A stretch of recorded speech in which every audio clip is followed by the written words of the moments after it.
Good evening, London. Allow me first to apologize for this interruption. I do, like many of you, appreciate the comforts of everyday routine, the security of the familiar, the tranquillity of repetition.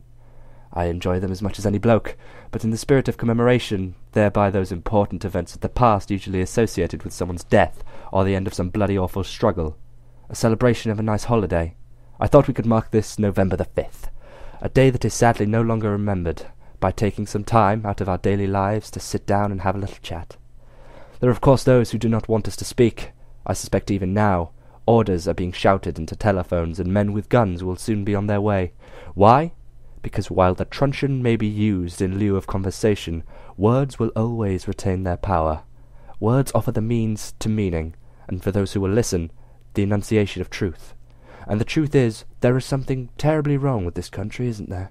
Cruelty and injustice, intolerance and oppression. And where once you had the freedom to object, to think and speak as you saw fit, you now have censors and systems of surveillance coercing your conformity and soliciting your submission. How did this happen? Who is to blame? Well, certainly there are those more responsible than others, and they will be held accountable. But again, truth be told, if you're looking for the guilty, you need only look into a mirror. I know why you did it. I know why you were afraid. Who wouldn't be?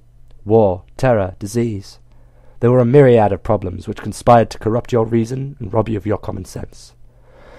Fear got the best of you, and in your panic you now turn to the now High Chancellor, Adam Sutler. He promised you order, he promised you peace, and all he demanded in return was your silent, obedient consent. Last night I sought to end that silence. Last night I destroyed the Old Bailey to remind this country of what it has forgotten. More than 400 years ago, a great citizen wished to embed the 5th of November forever in our memory.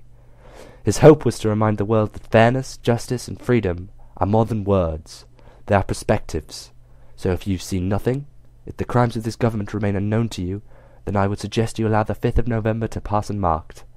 But if you see what I see, if you feel as I feel, and if you would seek as I seek, then I ask you to stand beside me, 1 year from tonight, outside the gates of Parliament, and together we shall give them a 5th of November that shall never, ever be forgot.